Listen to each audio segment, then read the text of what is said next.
tandaan nyo mga kababayan, 4 months ago, malimit matanong etong si Vice President Sara Duterte kung ito ba itatakbo or may balak tumakbo sa 2028 national election mga kababayan. At di ba malimit niyang sinasabi na napakalayo pa naman para pag-usapan yung pagtakbo niya mga kababayan sa 2028. Pero biglang nagbago ang isipan at desisyon ng ating Vice Presidente mga kababayan. Eto, pakinggan muna natin etong nakita nating balita 4 months ago na kung saan mga kababayan, malimit itanong kay VP Sara kung eto ba ay may balak or interesadong tumakbo sa pagka-presidente sa 2028 national election. At eto, pakinggan muna natin yung sagot po niya 4 months ago. Ano po, 4 na buwan na po ang nakakalipas. So, i-play muna natin mga kababayan.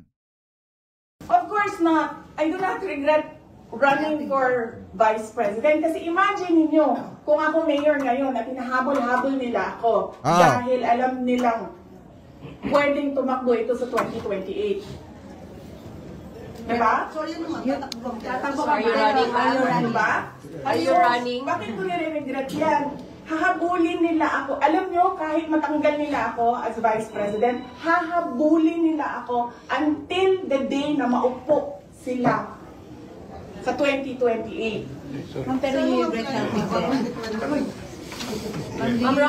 So are you running, ma'am? Yeah. So are you running for 2028? Kaya pakinggan nyo ha, tinatanong siya kung may balak ba siyang tumakbo sa 2028. Pakinggan nyo yung isasagot niya. Ang hirap sagutin ang 2028 kasi imagine niyo, pagbaba ko dito, nahulog ako doon sa hagdanan. Diba? Namatay ako bukas. Sayang yung paghahanda ko.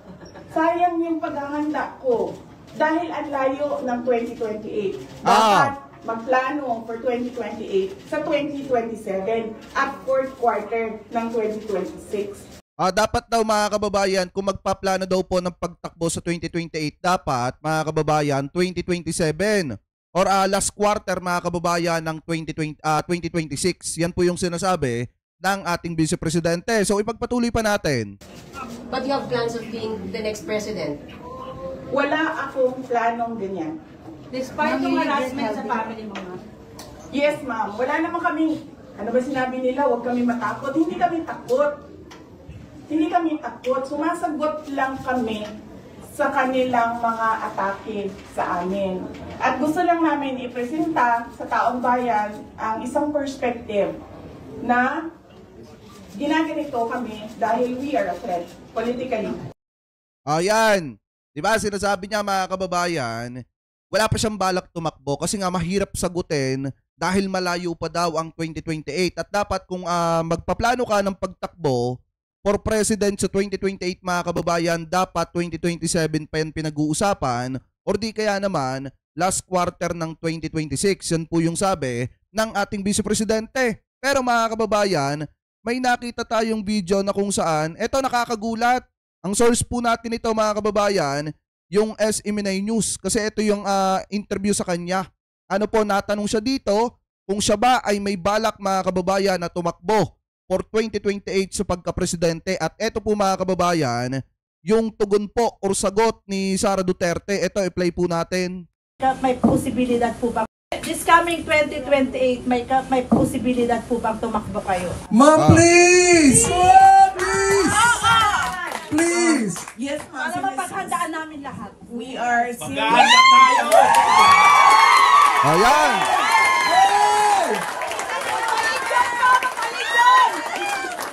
We are seriously considering, ma'am. Seriously, considering mga kababayan na tatakbo siya sa 2028. Gusto mo naman pala magpresidente. Bakit mo sinisira yung sarili mo in public? Bakit mo sinisira ang sarili mo ngayon? Sa tingin mo, makakatulong yan para maging presidente ka sa darating na 2028? Akala mo mananalo ka pa? Kasi mga kababayan, kung titingnan po natin sa dami ng mga isyo na hindi po nila masagot-sagot, sa tingin nyo pagkakatiwalaan pa ng taong bayan mga kababayan, etong si Sara Duterte, pagdating ng 2028, kung yung simple nga lang na usapin ng confidential funds ay hindi po niya masagot, Paano pa kaya mga kababayan kapag yung mga usapin ay patungkol na po sa bansa? Eto lang yan mga kababayan Pagdating ng May 2025, ngayong taon, mga kababayan, pagdating ng midterm election, dalawa lang yung pagpipilian ng taong bayan dyan. Yung pro-China mga kababayan or yung pro-Pilipinas. Pagdating naman mga kababayan ng 2028 national election, presidential election, dalawang bagay lang ulit yung pagpipilian natin. Yung pro-China mga kababayan at yung pro-Pilipinas. Kung gusto ninyo na maging probinsya ng China ang Pilipinas, piliin natin yung mga pro-China. Nakatulad nito mga kababayan. Kung gusto nyo naman na mapanatili mga kababayan na tayo ay isang matuwid at matibay na bansa na naka-independent mga kababayan at hindi tayo probinsya ng kahit na sino mang bansa or hindi tayo under ng kahit na sino mang dayuhan, piliin po natin yung mga pro-Pilipinas. Ano po? So ngayon, ipagpatuloy pa natin.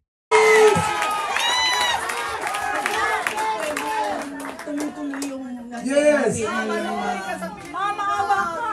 Ikaw lang ang pag-asa Yes, I really believe that our country will be great. And I really believe It will be with you! Philip! Please!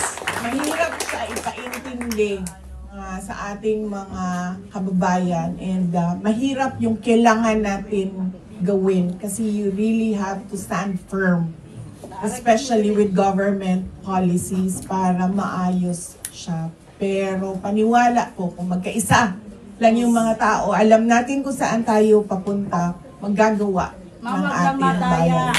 Hindi mo nga nagawa na makipagkaisa sa gobyerno ni PBBM. Tapos pag naging presidente ka, yan na naman ang gagamitin mong salita. Pagkakaisa. Gusto mo na maging maayos ang bansang Pilipinas, pues harapin mo yung mga aligasyon na ibinabato sa iyo ngayon.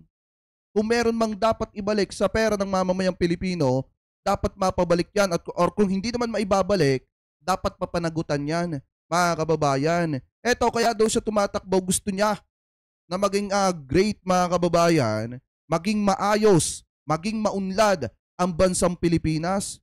Yan po yung sabi nitong si Sara Duterte. Sa tingin niyo mga kababayan, kaya niyang paunlarin ang bansang Pilipinas?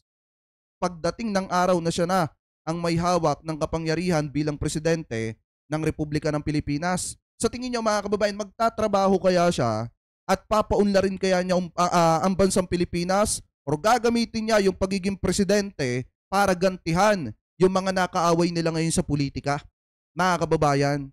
Kasi kung titingnan po natin mga kababayan, kung nung panahon nga ni Digong, ang ginawa nila ng ginawa, gumanti sila sa mga kalaban nila sa politika, hindi rin mga kababayan na nalalayo na ganyan ulit yung mangyari. Wala nang kapayapaan mga kababayan kapag kaganyan. At wala nang pag-unlad ang Pilipinas. Kaya nga kung darating man yung point mga kababayan na may mga bagong politiko natatakbo sa darating na 2028 at makikita naman natin na ayos at pro-Pilipinas, mas gugustuhin pa nating suportahan yon kaysa sumuporta sa mga tao na kayang-kayang ipamigay ang Pilipinas sa mga dayuhan. Ano po? So ngayon mga kababayan, maliwanag na nagpahayag itong si Vice President Sara Duterte ng pagtakbo mga kababayan sa darating na 2028 national election. Bagamat napakalayo pa mga kababayan, ngayon, since nagpahayag na at kinukonsidera na ng ating Vice Presidente na tatakbo siya sa darating na 2028, ang lahat pala ng ginagawa nila ngayon mga kababayan, masasabi na nating paghahanda nila para palakasin ang imahe ni Sara Duterte mga kababayan. Yung mga maisog rally nila para patalsikin etong si PBBM, doon pa lang makikita natin na interesado na talaga etong mga to sa posisyon ng ating presidente. Kaya hindi na rin mga kababayan nakakapagtaka kung bakit atat na atat sila na patalsikin etong si PBBM sa posisyon ngayon. Kasi nga, nagpaplano na na maging presidente mga kababayan. Siya na rin po ang nagsabi. Sa kanyang bibig na rin ang galing na bagamat napakalayo pa dapat yung mga ganyang klase ng bagay ay pinag-uusapan sa 2027 or di kaya naman sa sa last quarter mga kababayan ng 2026. Pero nakakapagtaka, since napakalayo pa, ngayon, kinukumpirma na niya na nakahanda na siyang tumakbo sa 2028 mga kababayan. So dapat maging matalino tayo sa darating na 2028 presidential election. Piliin natin yung pro-Pilipinas, hindi yung pro-China.